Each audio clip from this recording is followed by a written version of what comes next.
जिन्हें आगे बढ़ना। राधे राधे बच्चों, वीडियो को पूरे देखना और अगर वीडियो अच्छा लगे तो लाइक सब्सक्राइब कमेंट जरूर करना। जय श्री राधे।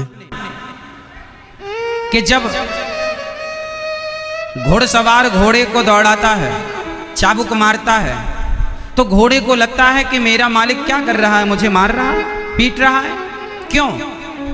लेकिन वो घोड़ा ये नहीं जानता कि तेरा मालिक तुझे जिताना चाहता है, इसलिए तुझे चाबुक मार रहा है, इसलिए तुझे इतना दर्द इतना कष्ट दे रहा है, क्योंकि तेरा मालिक तुझे इस रेस में जिताना चाहता है। तो जब आपको बहुत दर्द मिले, जब बहुत कष्ट मिले, जब आपको लगे कि हम बहुत परेशान हैं, तो समझ लीजिएगा कि ईश्वर आपको तपा रहे हैं। कोई आगे आपसे बड़ा अच्छा कार्य कराना चाहते हैं, इसलिए ईश्वर आपको और निखार रहे हैं, मजबूत बना रहे हैं। इसलिए ईश्वर के हर विधान को कृपा मानना चाहिए। बहुत लोगों का हौसला टूट जाता है। आप मेरठवासी जितने लोग यहाँ कक्षा में आए हैं, आज आपको ना पूरी दुनिया देख रही है। कितने पानी में भी आप लोग, पांडाल में पानी भरा 2 फीट 3 फीट, और आप पानी में बैठकर कथा सुन रहे हैं 2 दिन से। आपको इतिहास में ये श्रोताओं में दर्ज किया जाएगा कि ऐसे भी श्रोता मेरठ में हुए जो इतनी विषम परिस्थिति में भी भक्ति को नहीं छोड़ा, भगवान की सेवा और शरण में बने रहे। इन सभी भक्तों को यहां सामने बिठा दिया जाए। वो सामने जो चेयर खाली पड़ी हैं, बोल दो सब लोग, मैया वहां बैठ जाओ, मेरी माँ वहां। तो आप सभी लोग बड़े धन्यवाद के पात्र हैं। कल हम लोगों ने कथा में सुना, कल हम लोगों ने कथा में सुना कि परीक्षित को 7 दिन में मरने का श्राप लगा है। जिसे 7 दिन में मरना हो उसे क्या करना चाहिए? तस्माद् भारत सर्वात्मा भगवान ईश्वरो हरि श्रोतव्यः कीर्तितव्यश्च स्मर्तव्यश्चेच्छता भयम्। जिसे 7 दिन में मरना हो उसे क्या करना चाहिए? सुखदेव भगवान कहते हैं, श्रोतव्यः कीर्तितव्यश्च स्मर्तव्यश्चेच्छता भयम्। जिसे 7 दिन में मरना हो, जिसकी आयु कम बची हो, उसे क्या करना चाहिए? श्रोतव्य, अधिक से अधिक कथा सुननी चाहिए। श्रोतव्य, कथा सुनो। कीर्तितव्यश्च, कीर्तन करो। स्मर्तव्यश्च, स्मरण करो भगवान का। 3 काम सदा करने चाहिए। पहला, कथा सुननी चाहिए। कथा कैसे सुननी चाहिए? श्रोता कैसे होने चाहिए? आप जैसे श्रोता होने चाहिए कि हर स्थिति में आपने, हर परिस्थिति पर आपने अपने दृढ़ निश्चय को नहीं छोड़ा। पानी बरसे, कितना भी पानी बरसे पर हम कथा सुनेंगे, यह दृढ़ संकल्प होना चाहिए। कथा सुनना चाहिए। अच्छा, कथा सुनते रहने से क्या होता है? चित्त की शुद्धि होती है, हृदय पवित्र होता। श्रोतव्यः कीर्तितव्यश्च, कीर्तन करो। कल हमने बताया था, समय निकालकर आधा घंटा रोज कीर्तन करो। स्मर्तव्यश्चेच्छता भयम्, स्मरण करो भगवान का। काम करते रहो और चिंतन बना रहे। हे नाथ, मैं आपको कभी भूलूं नहीं। एक बार मेरे संग बोलो, हे नाथ, मैं आपको कभी भूलूं नहीं। सदा भगवान का स्मरण बनाए रखो। अच्छा, ज्यादा संग्रह करना सही है या गलत है? पैसा ज्यादा जोड़ना सही है कि गलत है ना? सही है। अच्छा, ज्यादा पैसा होना सही है कि गलत है? जोर से। नहीं, सही है। ज्यादा पैसा होना सही है, पर पैसे को जोड़ के रखना गलत है। पैसा बहुत है तो आए और जाए, सेवा में खर्च हो। आप पैसे को देखो, नदी में पानी बहता रहे, आए जाए तब तो अच्छा है, पर पानी यदि रुक गया तो समस्या है। जैसे पानी बरसा, पांडाल में पानी आया, आके चला जाता तो समस्या नहीं थी, पर पानी रुक गया रुक गया तो क्या हुआ, समस्या हुई। उसी तरह पैसा आए और जाए, आए और जाए, आए और जाए, तो वो बहता हुआ पानी शुद्ध होता है। बहता हुआ पानी,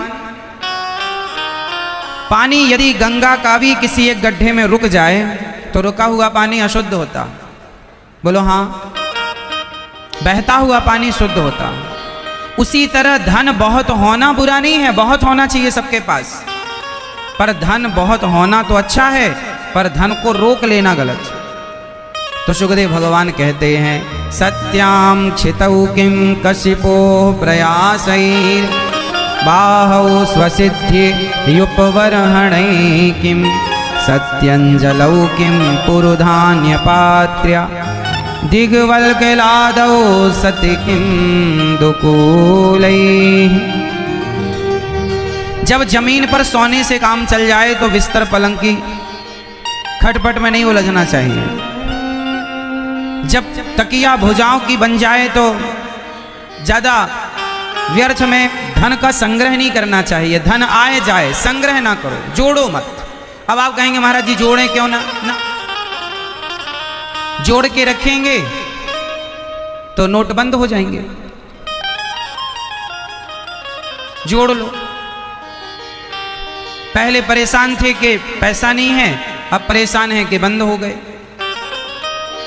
तो जोड़ के जिसने रखे थे अभी 2-2 हजार के भी बंद हो गए। अभी तो मतलब बंद होने वाले हैं अब कुछ महीनों बाद टोटली। तो जिन्होंने जोड़ रखे थे वो फिर टेंशन में आ गए। क्यों मेरी माँ, आप लोगों ने दबाए रखे थे क्या? इस बार नहीं थे आपके 2.5 लाख? तो जैसा आए वैसा उसका सदुपयोग कर लो। बिजनेस में लगा दो, व्यापार में लगा दो, प्रॉपर्टी में लगा दो, और परोपकार में लगा दो। आए और जाए, आए और यदि आपने रोक के रखा तो वो 2000 की गड्डियां भी खराब हो जाएंगी। रोकना समस्या है, आप सिद्धांत समझिए। अच्छा, पैसा चलता रहता है ना तो पैसा बढ़ता है, और पैसा रुक जाए तो रुक जाता है।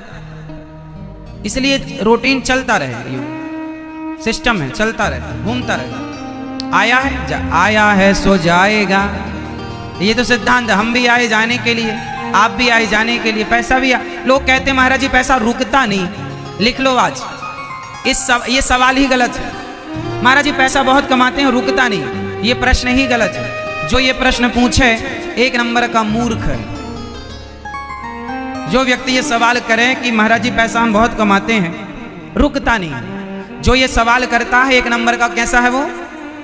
मूर्ख। मूर्ख ऐसे है कि वो सिद्धांत नहीं जानता। सिद्धांत ये है कि पैसा आता ही जाने के लिए। पैसे का सिद्धांत ही है आने।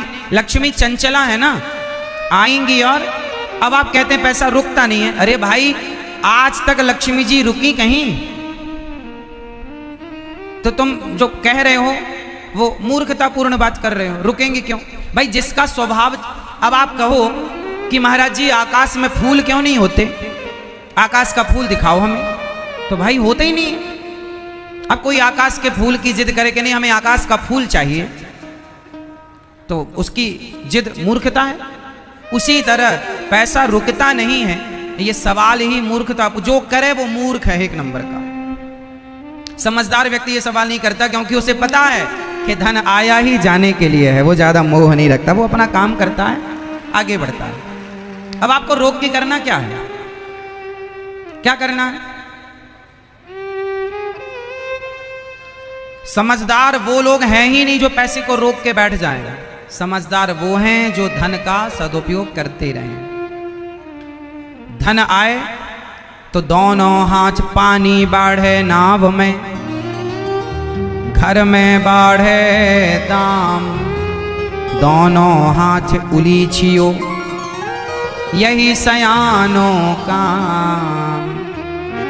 आपकी औकात से ज्यादा, आपकी हैसियत से ज्यादा पैसा दे दिया है ईश्वर ने, तो समझ लो कि ईश्वर आपसे कुछ अच्छा कार्य कराना चाह रहे हैं। आप उस धन से धर्म करना स्टार्ट कीजिए, समाज की सेवा करना शुरू कीजिए। जोड़िए मत। और हाँ, थोड़े दिनों का आप संग्रह करते भी हैं तो आपत्ति नहीं है। भाई एक बात बताओ, गेहूं का आटा आप पिसवाते हो, कितने दिन चलता है पिसा हुआ आटा चक्की में? मैया बताएंगे फटाफट, गेहूं का आटा कितने दिन चलता है? मेरी मां उत्तर दो, गेहूं का आटा कितने दिन चलता है? कितने दिन? भैया बताओ, बेटा आप बताओ। हाँ, गेहूं का आटा बहुत अच्छे से रख रखाव से रखा जाएगा तो अधिक से अधिक 1 महीना, अधिक से अधिक, वरना 15 से 20 दिन। क्यों मेरी मां? सही कह रहा हूं। गेहूं का आटा कितने दिन चलेगा? चलो आप एप्पल सेब खरीद के लाओ, रख दो, कितने दिन चलेंगे? 4 दिन, 6 दिन, और अच्छा रख रखाव है तो 10 दिन, है ना? कोई भी फल आप लेके आओ 10 दिन से ज्यादा नहीं चलेगा, आटा 10 दिन से ज्यादा नहीं चलेगा, चावल भी कुछ महीनों चलता है, पुराना होगा चावल वो और अच्छा माना जाता है, 1-2 साल चावल चलता है ना? आपने देखा है ईश्वर ने, प्रकृति ने जो जो हमें दिया है वो कुछ दिनों के लिए, हाँ या ना? आटा कुछ दिन में खराब हो जाता है तो आप नया पिसवाओ, फल कुछ दिन में खराब हो जाते हैं तो आप नए नए फल एक एक रोज तोड़ करके खाओ। आम इकट्ठे आप रख लो, खराब हो जाएंगे, और पकते जाएं पेड़ से, आप तोड़ तोड़ के खाते जाओ। इसलिए ईश्वर ने देखो चमत्कार, एक पेड़ पर यदि 1000 आम हैं, फॉर एग्जाम्पल एक वृक्ष पर 1000 माना कि आम है, तो वो 1000 आम एक साथ नहीं पकते। कभी नोटिस किया आपने? एक कुछ खोगे, संभालने की ताकत है, इसलिए एक आता जाए खाते जाओ फेंकते जाओ, आता जाए खाते जाओ फेंकते जाओ, फेंकते, अगले साल फिर आएगा। अब आम का सीजन गया तो दूसरा सीजन आ जाएगा, उस फल को खाना, उसका जाएगा तीसरे। मतलब प्रकृति आपको कह रही है संग्रह मत करो, और आप प्रकृति के विरुद्ध चल रहे हैं, सालों के लिए संग्रह। ये इसलिए आप परेशान हैं। आज मेरठ में लोग यदि दुखी हैं जो लोग, तो वो इसलिए नहीं कि उनके घर में रोटियां नहीं है, इसलिए नहीं कि उनके पास खाने को या पहनने को या रहने को मकान नहीं है, ना, आप रोटियों के लिए परेशान नहीं है कोई, आप तिजोरियां भरने के लिए परेशान हैं। पेट तो सबका भरा है, पेट सबका भरा है, पेट भर जाए इतनी व्यवस्था आपके पास है, अब आप फिर भी रो रहे हैं तो किसके लिए? महाराज जी तिजोरी खाली पड़ी है, बैलेंस नहीं, भरना है। अब उसके लिए बेईमानी करो, भ्रष्टाचार करो, किसी की हत्या करो, गलत काम करो, तो गलत काम करने से तिजोरियां तो भर जाएंगी पर पुण्य का बैलेंस 0 हो जाएगा। फिर वो पाप जो किया उसको भोगने के लिए नाली का कीड़ा बनना पड़ेगा, दुख उठाना पड़ेगा, कष्ट उठाना पड़ेगा। यही तो चल रहा है सिस्टम। लोग समझते नहीं सिद्धांत को। जीवन में वो लोग बहुत सुखी हैं। अच्छा बताओ, सुखी होने का मंत्र क्या है? आपसे मैं पूछूंगा, मुझे नहीं पता, आप बताओ। सुखी होना हो किसी को, आप में से किसी को सुखी होना हो तो क्या करना पड़ेगा? ये बच्चा उत्तर देगा। बेटा उत्तर दो। मैया उत्तर देंगे, झोला लिए वाली मैया। भगवान का नाम, ठीक है आपकी बात कि भगवान का नाम लेने वाला सुखी होता है, पर संतुष्टजनक उत्तर नहीं। ये मैया बताएंगे पिंक दुपट्टा। सुखी होने के लिए क्या करना पड़ेगा? क्या सुखी होना हो किसी को तो क्या करना पड़ेगा? क्या क्या बता दें अब हम? मैया आप बताओ, मेरी मां लाल मैया। हाँ सिंपल, सुनो, सुखी किसे होना है? उठा लो हाथ, मंत्र ले लेना, याद कर लेना, घर में जाना, आनंद से रहना।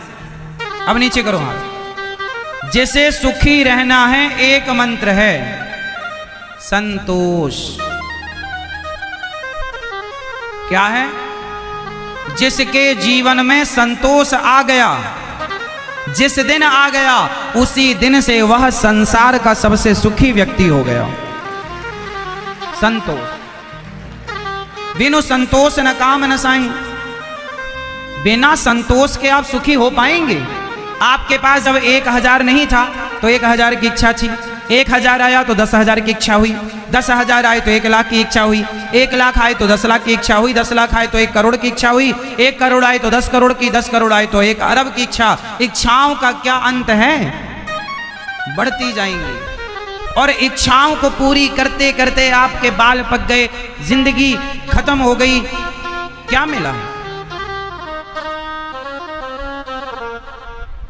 आदमी टाइम का इंतजार, मेरा टाइम कब आएगा महाराज जी, मेरा हाथ देखो, मेरा टाइम कब आएगा।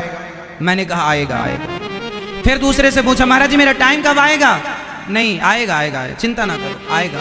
फिर वो शादी कर लिया, किसी ने कहा शादी कर ले तेरा टाइम अच्छा आएगा, तेरी पत्नी आएगी अच्छा टाइम चालू होगा। शादी कर ली, दुल्हन आई, अच्छा टाइम आया, नहीं अभी भी मैं सुखी नहीं हूँ, अभी मैं प्रसन्न नहीं हूँ, अच्छा टाइम नहीं आया मेरा। कुछ दिन बाद किसी ने कहा बच्चा हो जाएगा, तेरा टाइम अच्छा हो जाएगा, है ना। अब लो भैया बच्चा हो गया, बच्चा हो गया, खुश है, अब टाइम आया, नहीं नहीं महाराज जी मैं तो जो चाह रहा था वो मिले ही नहीं, टाइम कब आएगा मेरा, अच्छे मेरे दिन कब आएंगे, कि मेरा अच्छा टाइम कब आएगा। लो भैया बेटे का विवाह होगा तब आएगा, बेटे का विवाह होने की स्थिति आ गई, क्यों भैया अच्छा टाइम आया, खुश हो, नहीं महाराज अच्छा टाइम जो मैं चाहता था वो मिला नहीं, वो अच्छा टाइम आया नहीं। एक दिन डॉक्टर के पास गया, डॉक्टर ने कहा भैया ले जाओ इनका टाइम आ गया।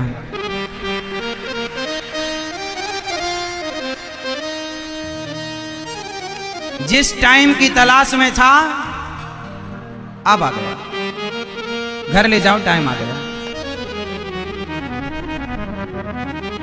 सारी जिंदगी आदमी परेशान होता है, ना जाने कौन सा सुख चाहता है, जितना है आदमी उसको खा नहीं पा रहा है, जितना है उतने में रह नहीं पा रहा है। आपके पास जितने कपड़े हैं आप उतने पहन नहीं पा रहे हैं, आपके पास जितनी गाड़ियां हैं आप उनमें घूम नहीं पा रहे हैं, लेकिन फिर भी आप दुखी हैं, क्योंकि इच्छाएं अथाह हैं, अनंत हैं। एक दिन टाइम आ जाएगा लोग चारपाई से उठाकर नीचे लिटा देंगे जमीन में, तुम्हारे माथे पर 2 धूप बत्ती जला दी जाएंगी, लोग बोलेंगे क्या हो गया, बोले टाइम आ गया। इसी टाइम की तलाश थी ना तुम्हें, टाइम कब आएगा, टाइम आ गया, लो जाओ मरो। अरे जब तक जिंदगी थी जिया ही नहीं, मरता रहा इच्छाओं के चक्कर में, मरता रहा मरता रहा मरता रहा। इसलिए सुखी होने वाला व्यक्ति संतोषी होता है, जितना दिया विधाता ने उतना बहुत है। सुदामा के पास कुछ नहीं था, लेकिन संतोष हमारे और आपसे करोड़ों गुना ज्यादा था। और हम लोगों के पास सुदामा जी से बहुत ज्यादा है, पर संतोष सुदामा जी से आधा का आधा भी नहीं। तो आज से कितने लोग अपने जीवन में संतोष रखेंगे, क्या रखोगे, क्या रखेंगे?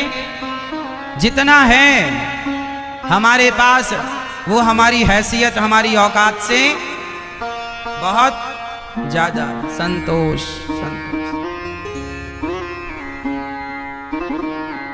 एक आदमी अच्छा आज का आदमी दुखी क्यों है? दुखी इसलिए नहीं है कि उसके पास पैसे नहीं है, दुखी इसलिए है कि उसके पास ज्यादा पैसे क्यों है, इस बात का उसे ज्यादा दुख है। एक आदमी रो रहा था, महाराज जी मेरा पड़ोसी 10,000 के जूते पहनता है और मेरे पास फटी चप्पल भी नहीं है। भगवान ने ऐसा भेदभाव क्यों किया? एक के पास 10,000 के जूते हैं और मेरे पास जूते भी नहीं हैं। वो आदमी बहुत दुखी था। मैं बोला चल मेरे साथ। मैं उसे अपने साथ ले गया और मैं उसे उस व्यक्ति के पास ले गया जिस व्यक्ति के पांव नहीं थे। मैंने कहा इस व्यक्ति से मिल, इसके पांव नहीं है, इसे तू जूते देगा चप्पल देगा तो ये अपने हाथ में पहनेगा और हाथ में पहन के ऐसे ऐसे घिसटेगा, घिसटता। मैंने कहा अब तू बता कि तू सुखी है या दुखी है? यदि तू तुलना करे 10,000 का जूता पहनने वाले से तो तू दुखी है, और इससे तुलना कर कि इसके पास तो पांव ही नहीं है जूता पहनने को, तो इससे तू सुखी है। यदि सुखी होना है तो अपने से बड़े को नहीं अपने से छोटे को देखना सीखिए कि हमारे ऊपर ईश्वर ने कितनी बड़ी कृपा की कि कम से कम चप्पल जूते भले ना हो पांव में पर चलने को पांव हैं, उनसे बेहतर हो आप। जिनके पास पांव ही नहीं है। चप्पल जूते हाथ में लोग पहन के घिसट रहे हैं, फिर भी आपको शिकायत है भगवान तुमने हमें क्या दिया, वाह क्या दिया। शिकायत ही करते रहोगे या कभी धन्यवाद भी देना सीखोगे? स्थितियां परिस्थितियां बनती रहेंगी, बिगड़ती रहेंगी, लेकिन अपने मन को स्थिर करना सीखिए, अपनी इच्छाओं को कंट्रोल करना सीखिए। संतोष सबसे बड़ा धन है। गौधन, गजधन, बाजधन और रतन धन खान, जब आवे संतोष धन, सब धन धूरी समान। सबसे बड़ा धन है संतोष। इच्छाओं का अंत कर दीजिए। क्या कर दीजिए मेरी मां? इच्छाओं का अंत कर दीजिए और भगवान के चरणों में आत्म समर्पण कर लीजिए। क्या करो मेरी मां? भगवान के चरणों में आत्मसमर्पण। और क्या कहना है? भगवान से करते हैं कान्हा तेरा हर पल शुक्रिया। भगवान का क्या करेंगे हर पल? करते हैं कान्हा तेरा हर पल शुक्रिया। खुशियाँ जो दी हैं उसका भी शुक्रिया।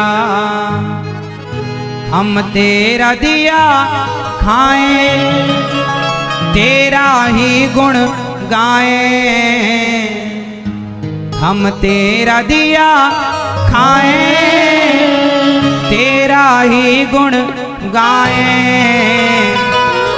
जीवन दिया जो उसका भी शुक्रिया। करते हैं कान्हा तेरा हर पल शुक्रिया। धन्यवाद देना सीखिए भगवान का, शिकायत नहीं।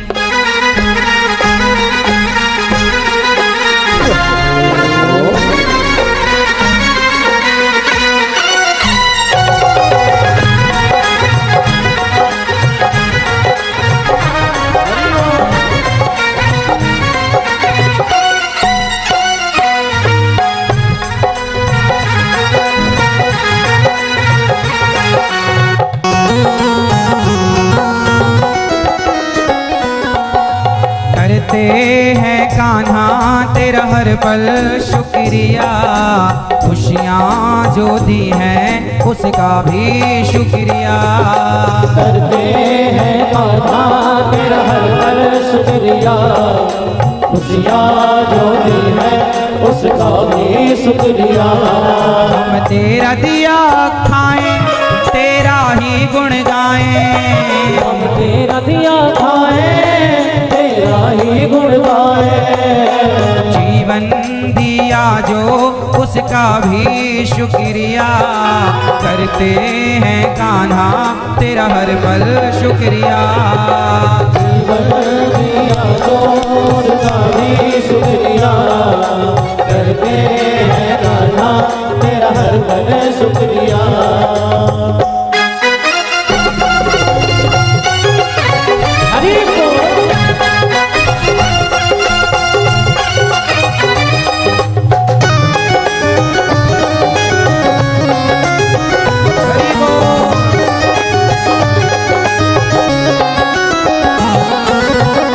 जब से है देखी तेरी ये सूरत, दिल में उतर गई बस तेरी मूरत। दिल में उतर गई बस तेरी मूरत। दिल में उतर गई बस तेरी मूरत। जब से है देखी तेरी ये सूरत, दिल में उतर गई बस तेरी मूरत। दिल में उतर गई बस तेरी मूरत। हाँ दिल में उतर गई बस तेरी मूरत। दिल में उतर गई बस तेरी मूरत। तेरा दर्शन मुझे मिला मुरझाया फूल खिला। तेरा दर्शन मुझे मिला मुरझाया फूल खिला। नजरें जो दी हैं उसका भी शुक्रिया करते हैं कान्हा तेरा हर पल शुक्रिया।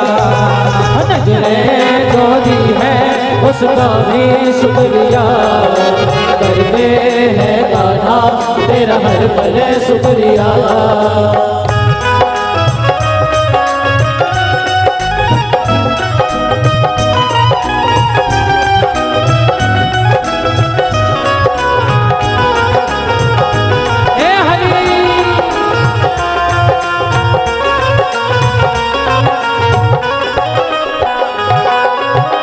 हर पल जुबा पे नाम हो तेरा, तेरा गुणगान करना काम हो मेरा। तेरा गुणगान करना काम हो मेरा। तेरा गुणगान करना काम हो मेरा। हर पल जुबान पे नाम हो तेरा। तेरा गुणगान करना काम हो मेरा। तेरा गुणगान करना काम हो मेरा। तेरा सुमिरन सदा करूं तेरा ही ध्यान धरूं। तेरा सुमिरन सदा करूं तेरा ही ध्यान धरूं। वाणी जो दी है उसका भी शुक्रिया करते हैं कान्हा तेरा हर पल शुक्रिया। वाणी जो दी है उसका भी शुक्रिया करते हैं कान्हा तेरा हर पल शुक्रिया।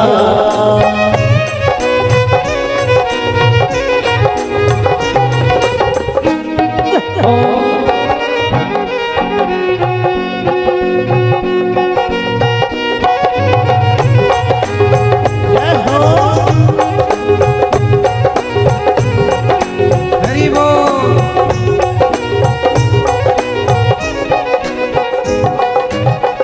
तेरी कृपा से लगन ये लगी है, सोई हुई तक दीर जगी है। सोई हुई तक दीर जगी है। सोई हुई तक दीर जगी है। तेरी कृपा से लगन ये लगी है, सोई हुई तक दीर जगी। हाँ सोई हुई तक दीर जगी है। तेरी भक्ति मुझे मिली जीवन को राह मिली।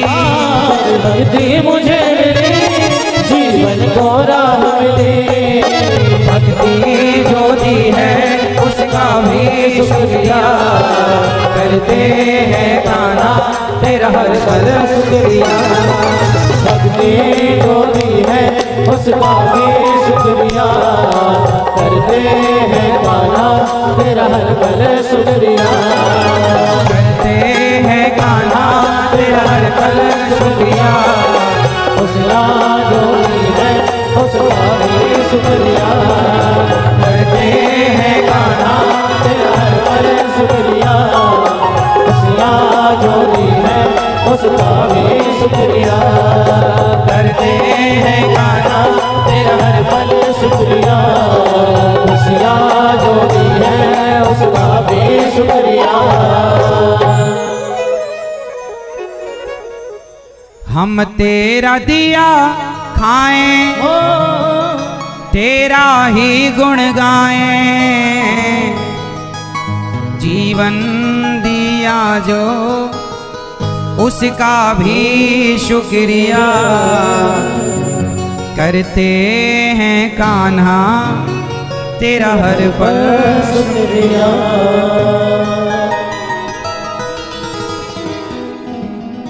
भगवान ने जो दिया है उसका धन्यवाद करना सीखिए।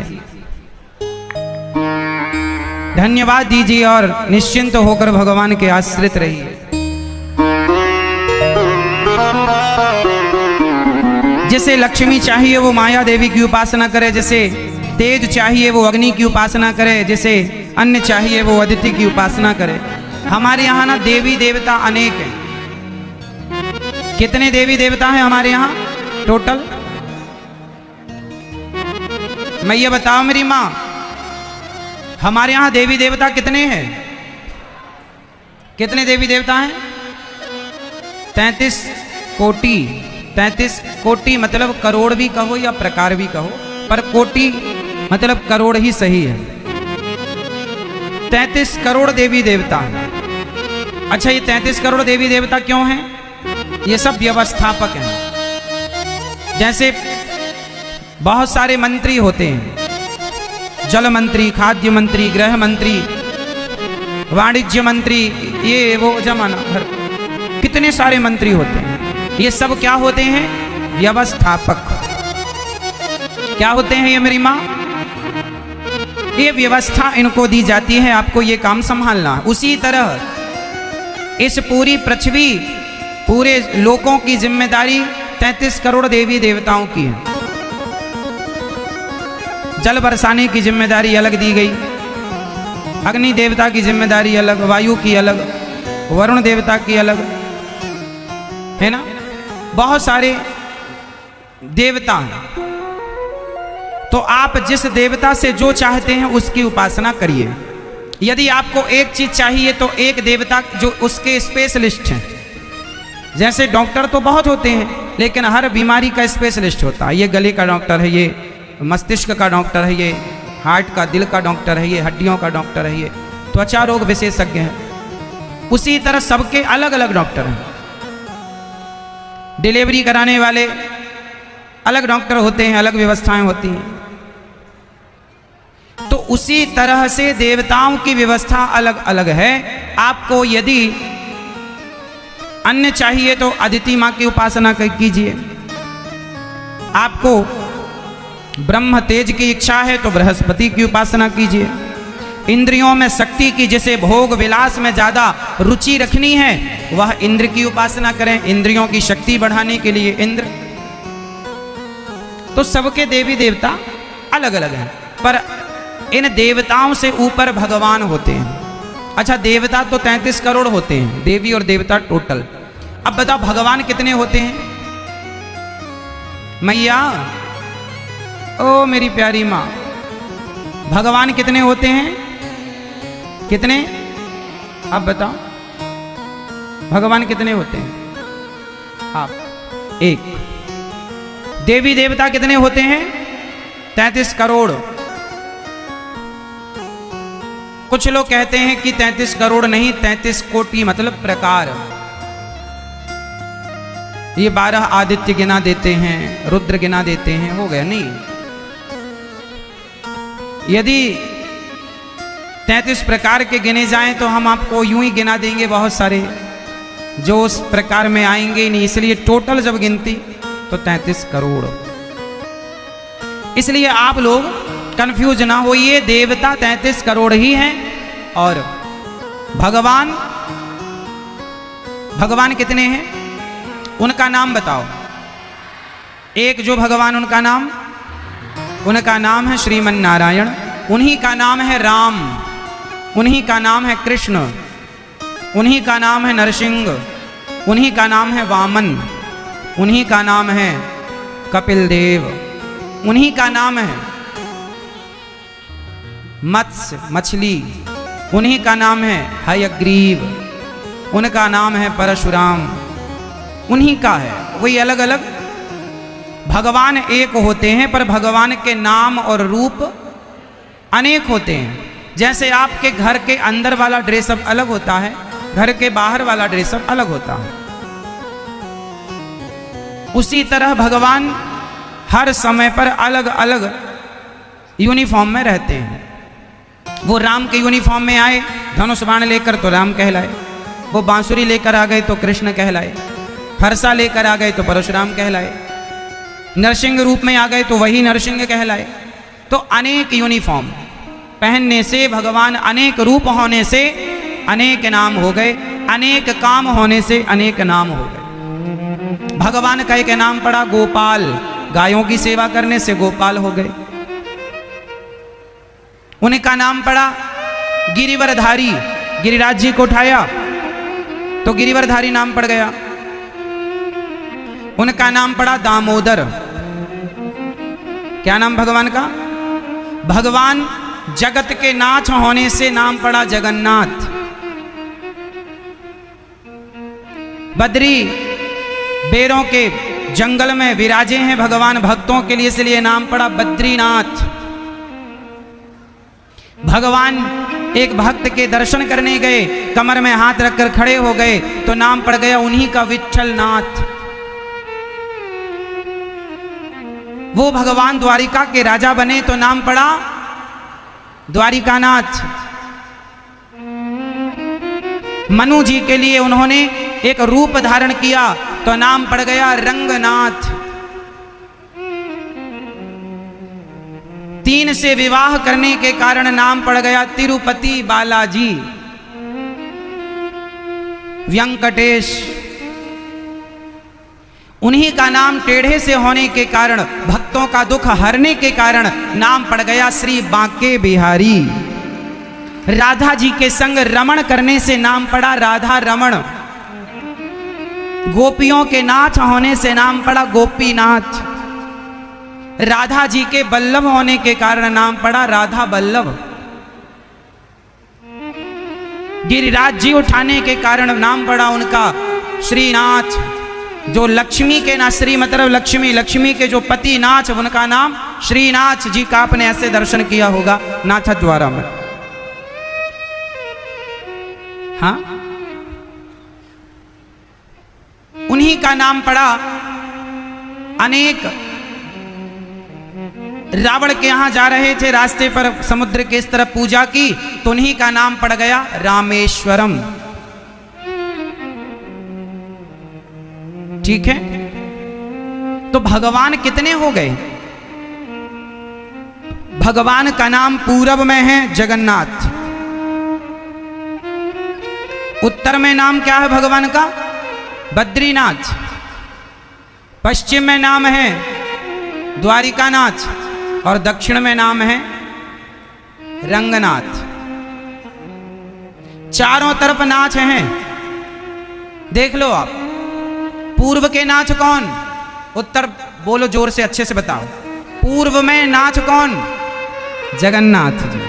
पूर्व के नाथ, पश्चिम के नाथ, पश्चिम के नाथ द्वारिकानाथ। याद रखो, कोई पूछे तो बताना। पूरब के नाथ बोलो मेरी माँ। ऐसे बैठी हो मेरी माँ जैसे पूरी रात सोई नहीं मेरी माँ, थकी सी लग रही हो मेरी माँ। थोड़ा बोलो, हिम्मत लगाओ, जोर लगाओ।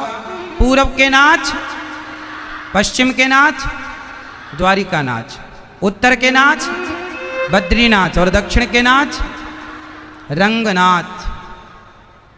चारों तरफ नाच हैं और बीच में वह नाच है। बीच में 2 नाच और हैं, बताओ कौन? अभी बताए हमने 2-4, हम बताए 2, आप बताओ।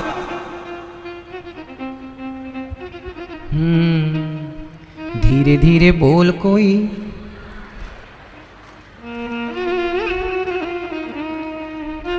जब बता रहे थे तब दिमाग कहाँ था? बीच में 2 नाच हैं, विट्ठल नाच। 4 तो बताए हमने, विट्ठल नाच और श्रीनाथ, टोटल 6। ये 6 नाच जो हैं भगवान श्रीमन नारायण के स्वरूप हैं, कृष्ण और राम के स्वरूप हैं। इसलिए कहा गया श्री कृष्ण गोविंद हरे मुरारी हे नाथ। आगे मत बढ़ो, हे नाथ में रुको।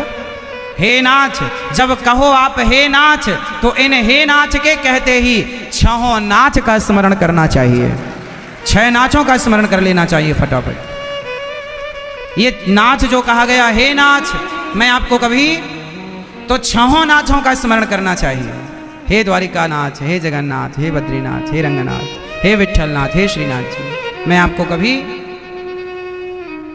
तो नाथ जब भी आए तो ये ये छह नाथ, ये भगवान के स्वरूप हैं। अब अनेक नाम, ठीक है, नाम रूप अनेक, पर भगवान है एक। तो आज से कंफ्यूजन होगा आपको? नहीं, अच्छा नहीं होना चाहिए। चाहे पूर्व के जगन्नाथ जी को प्रणाम करो या पश्चिम के द्वारिकानाथ जी को, बात एक ही। आपका मुंह जिस तरफ है उसी तरफ हमारे ठाकुर विराजे हैं।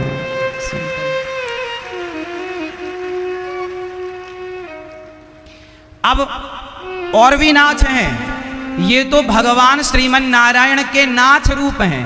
अब शंकर जी के भी नाच रूप अलग हैं। शंकर जी के नाच रूप बताओ। अमरनाथ, सोमनाथ, पता है ना आपको? ये भगवान शिव के नाच रूप हैं। ये भगवान, ये जो अभी हमने 6 गिनाए वो भगवान श्रीमन नारायण के 6 नाच रूप हैं। अब जो हम बता रहे हैं वो भगवान शंकर के नाच रूप हैं,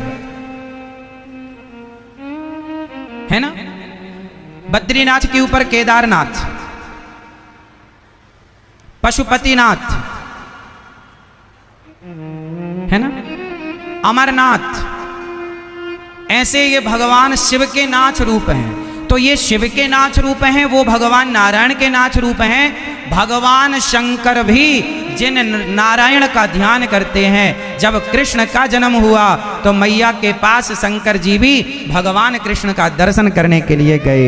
जब भगवान कृष्ण रास रचाए तो भगवान शंकर भी भगवान श्री कृष्ण का दर्शन करने और रास में गोपी बनकर गए। भगवान का एक नाम पड़ा गोपीनाथ, जो गोपियों के, उसमें शंकर जी भी गोपी बनकर गए, तो शंकर जी की भी नाच भगवान कृष्ण हो गए। नाचों के नाच जगन्नाथ, नाचों के जगन्नाथ। इसलिए भगवान शिव भी गोपी बनकर उस रास में सम्मिलित होते हैं। और जब शंकर जी गोपी बने तो अपने आप उन गोपी के नाच कृष्ण हो गए। इसलिए शंकर जी भी जिनका ध्यान करते हैं वो कृष्ण की कथा आप लोग सुन रहे हैं, उनकी कथा आप सुन रहे हैं।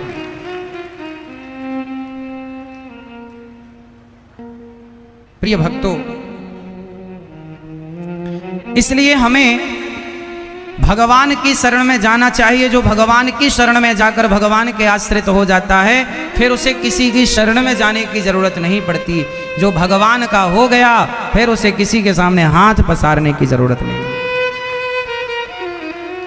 पर भगवान की शरण में जाना ना थोड़ा सा कठिन है, थोड़ा सा कठिन है। अब जैसे जब आज आप लोग कथा में आ रहे थे तो आपके अंदर ये विचार आ रहा था कि कथा में जाएंगे, पानी भरा होगा, गीले में बैठना पड़ेगा, पांव पानी में डूबे रहेंगे, कहीं पांवों में कंदरी हो गई तो, कहीं दिक्कत हो गई तो भगवान आपके धैर्य की देखो परीक्षा भी लेते हैं। यदि आप इस परीक्षा में पास होने को तैयार हैं, जिद पकड़े हैं, तब तो फिर भगवान हार जाते हैं और भक्त को जिता देते हैं। और यदि शुरू में 2 में से एक की हार होगी, या तो भगवान हारेंगे या तो भक्त हारेगा। और भगवान तब हारते हैं जब भक्त जिद्दी हो जाए। अच्छा, महाभारत में एक जगह भगवान कृष्ण हार गए, बताओ कहां?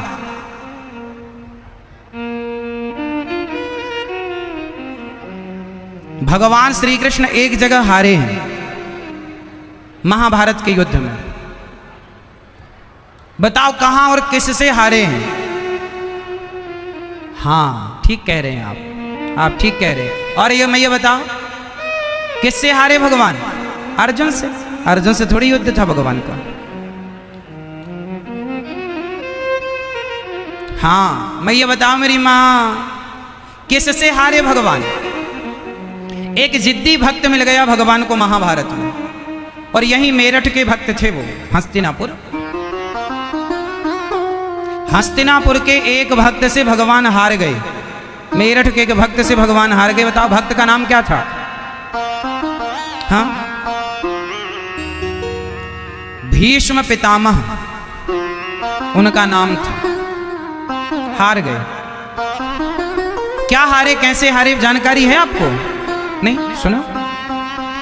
भीष्म पितामह ने, भगवान श्री कृष्ण ने एक प्रतिज्ञा ली थी कि मैं इस महाभारत के युद्ध में अस्त्र शस्त्र नहीं उठाऊंगा, मैं कोई अस्त्र शस्त्र। और भीष्म पितामह ने प्रतिज्ञा ली थी कि मैं आपसे अस्त्र शस्त्र उठवाकर रहूंगा। एक तरफ भगवान की प्रतिज्ञा है और एक तरफ भक्त की प्रतिज्ञा, दोनों टकरा गए। महाभारत के युद्ध में जब युद्ध हुआ और पितामह भीष्म ने अर्जुन पर जो बाणों की बौछार कर दी, हुआ ये था कि भीष्म पितामह ने प्रतिज्ञा कर ली कि कल के युद्ध में मैं पांडवों को मार दूंगा। जब ये बात द्रौपदी माँ को पता चली तो द्रौपदी कृष्ण के पास गई और भगवान श्री कृष्ण ने कहा, क्या हुआ बहन, रो क्यों रही हो? क्या करें, रोए ना तो कल हमारे पतियों की मृत्यु हो जाएगी। भगवान बोले, तुम्हारे पति को कौन मारेगा? बोले, भीष्म पितामह ने प्रतिज्ञा ली है, क्या उनकी प्रतिज्ञा कभी अधूरी रही?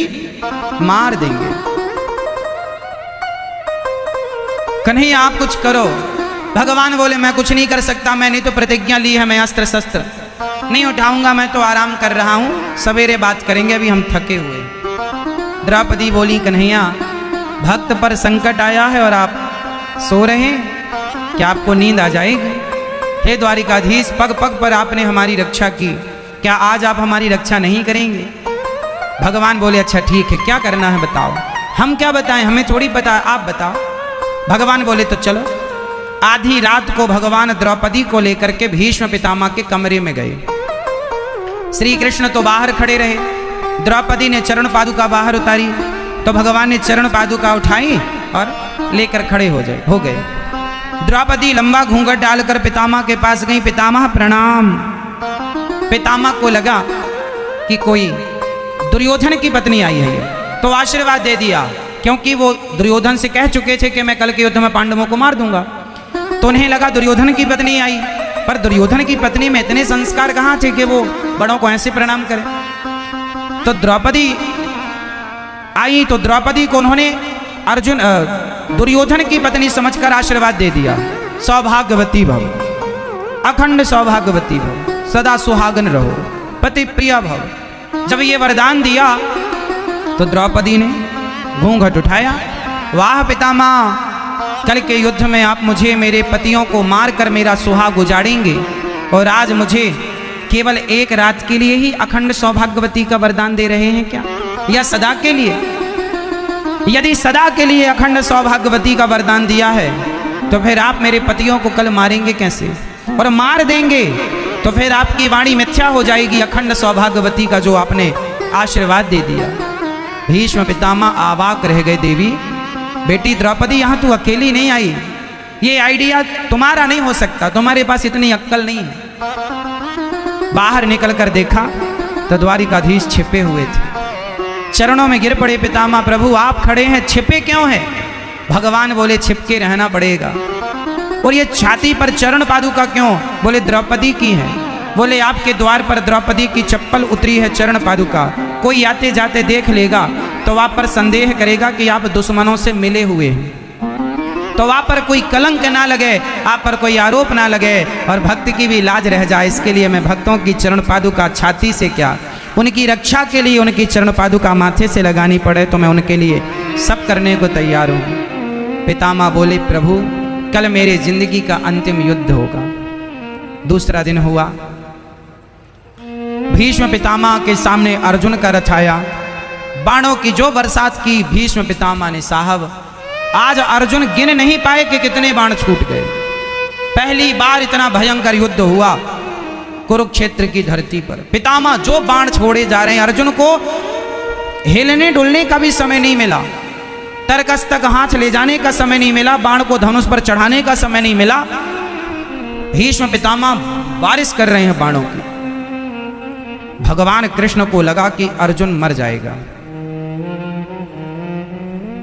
क्योंकि इन बाणों से अर्जुन का बच पाना संभव नहीं है। तब भगवान आगे रथ का पहिया पड़ा था, उस रथ के पहिए को उठाकर भीष्म पितामह यदि एक भी बाण मेरे अर्जुन को लगा तो खैर नहीं, जो पहिया लेकर दौड़े।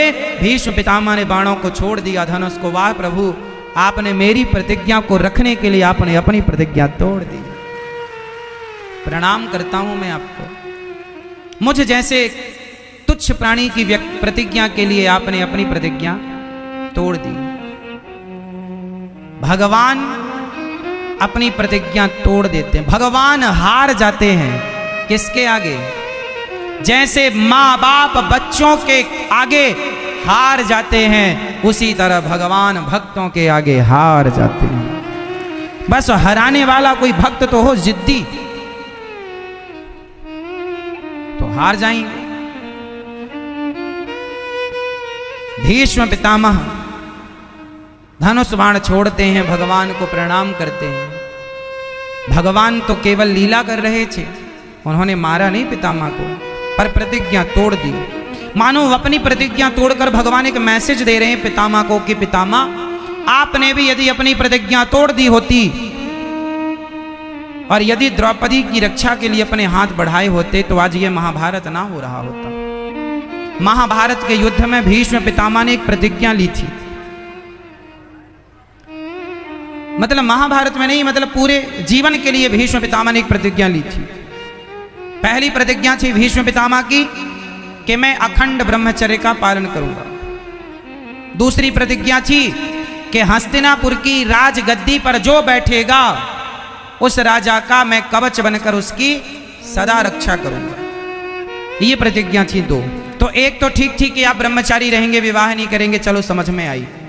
पर दूसरी प्रतिज्ञा कि इस हस्तिनापुर में यदि कोई नालायक राजा बैठेगा तो क्या आप उसकी इसलिए रक्षा करेंगे क्योंकि आपने प्रतिज्ञा ली है?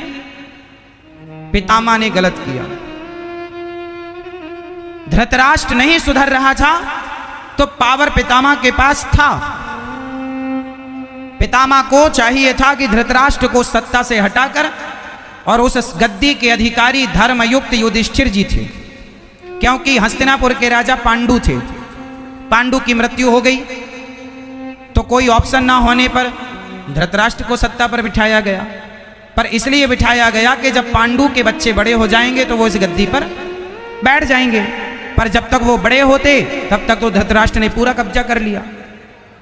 तो भीष्म पितामह को न्याय कराना चाहिए और धर्मराज युधिष्ठिर को उस सत्ता का, उस गद्दी का जो वो अधिकारी थे वो अधिकार दिलाना चाहिए था। पर भीष्म पितामह अपनी प्रतिज्ञा में बंधे रहे कि नहीं, इस गद्दी पर जो बैठेगा मैं उसकी रक्षा करूंगा। तो अन्यायी राजा बैठेगा तो क्या आप उसकी भी रक्षा करेंगे? और की तो भगवान ने कहा कि सुनो, यदि अपनी प्रतिज्ञा तोड़ने से समाज का, प्रजा का लाभ होता हो तो ऐसी प्रतिज्ञा छोड़ देनी चाहिए। आपने प्रतिज्ञा तोड़ करके यदि युधिष्ठिर को पहले राजा बना दिया होता तो ये महाभारत ना होता। लाखों लोगों की, करोड़ों लोगों की, जो निर्दोष लोगों की जान चली गई, उस हत्या से बच जाता ये देश, आप बच जाते। ये मैसेज दिया भगवान ने प्रतिज्ञा को तोड़कर। परंतु आपको बस इतना सीखना है कि भगवान थोड़े से जिद्दी भक्तों के पास जल्दी से जाते हैं। भक्तों को ना भगवान से अथाह प्रेम करना पड़ेगा, थोड़ा जिद करनी पड़ेगी। और आपकी जिद के आगे फिर भगवान जिद नहीं करते। ध्रुव जी की जिद थी कि भगवान का दर्शन करूंगा, भोजन पानी सब छोड़ करके लगे रहे भगवान के चिंतन में। भगवान को जिद छोड़ करके ध्रुव बच्चे को दर्शन देना पड़ा। तो भगवान तो तैयार हैं, हम में तुम में काबिलियत कहाँ है वो ध्रुव और प्रहलाद वाली। इसलिए भगवान की शरण में रहो और कहीं जाने की जरूरत नहीं है। भगवान को प्रणाम श्री सुखदेव भगवान ने किया। ब्रह्मा जी ने अपने भगवान नारायण की नाभि से ब्रह्मा जी प्रकट हुए और ब्रह्मा जी को अभिमान ना हो इसके लिए 4 श्लोकों की भागवत भगवान ने ब्रह्मा जी को सुनाई। अहमेवासमेवाग्रे नान्यद यद सद सत्परम।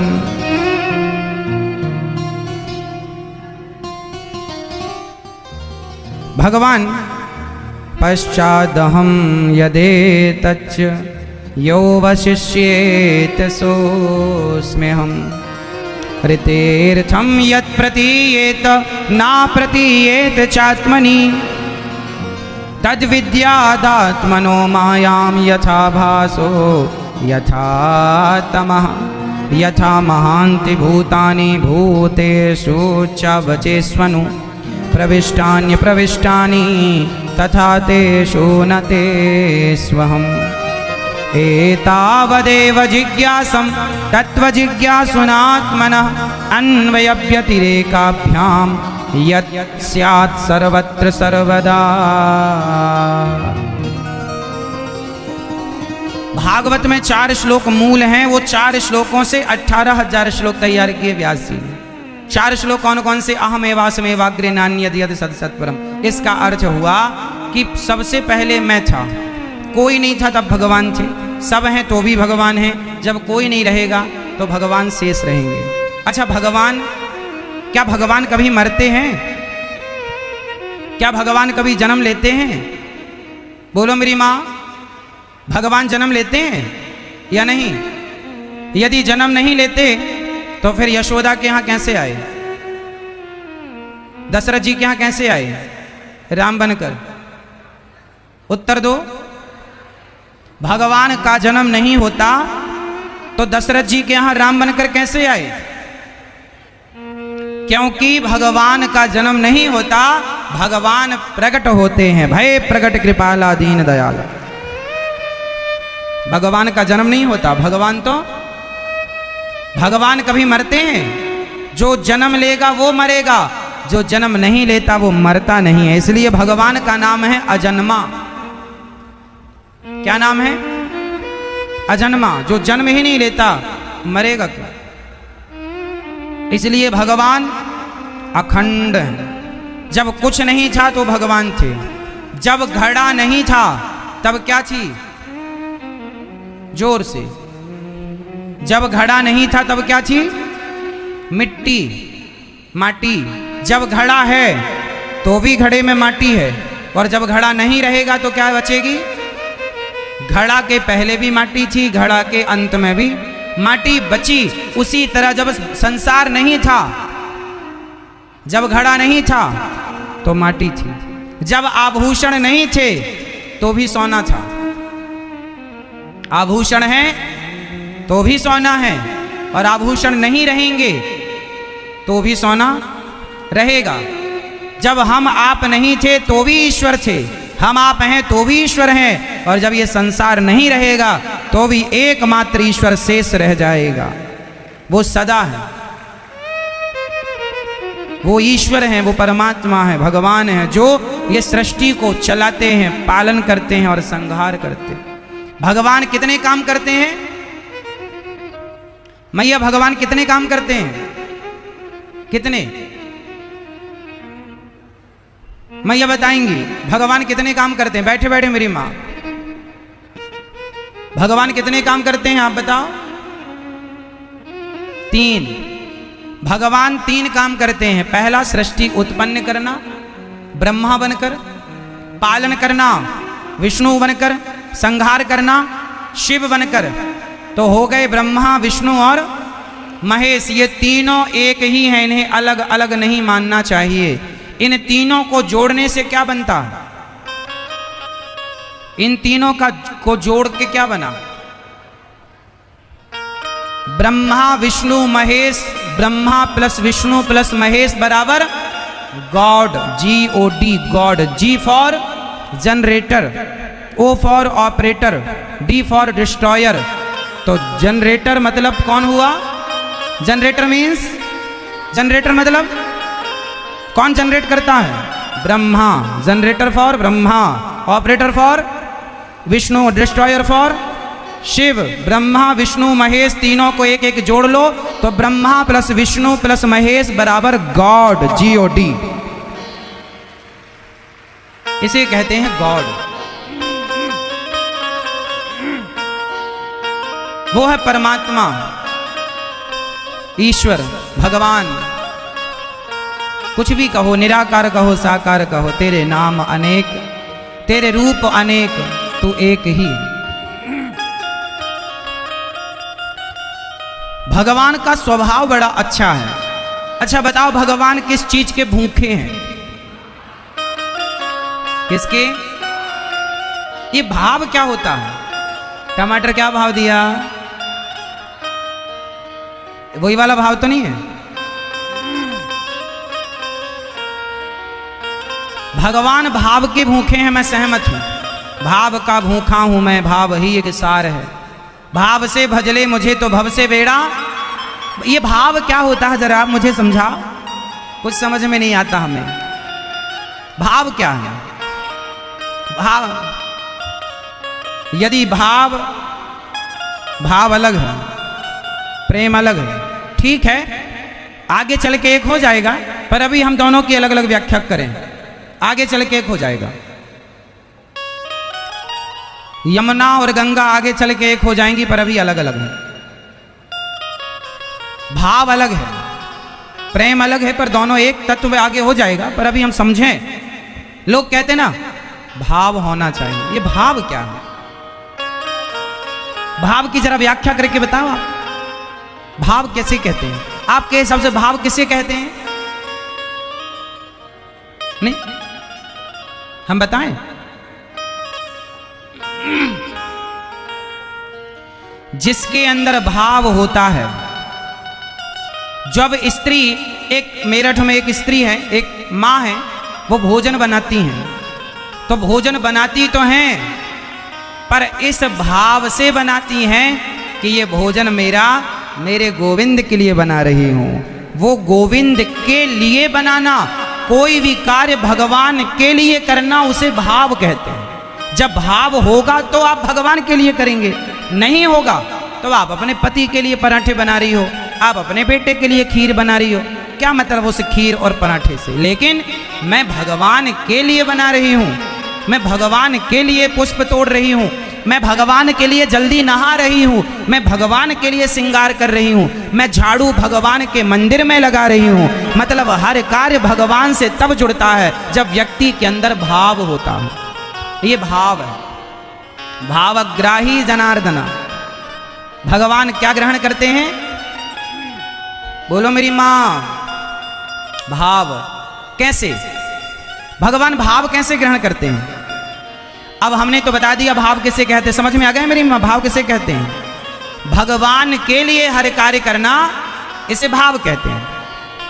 भगवान की खुशी के लिए करना भाव है। मैं मंदिर जा रही हूं, क्यों? क्योंकि मुझे ठाकुर जी को देखे बहुत दिन हो गए, बिहारी जी को देखे बहुत दिन हो गए, ठाकुर भगवान जी को देखे बहुत दिन हो गए। आज जाऊंगी, उनकी आंखें देखूंगी, आज जाऊंगी, भगवान का श्रृंगार देखूंगी और मन में बसाकर ले आऊंगी घर। ये क्या है? ये क्या है?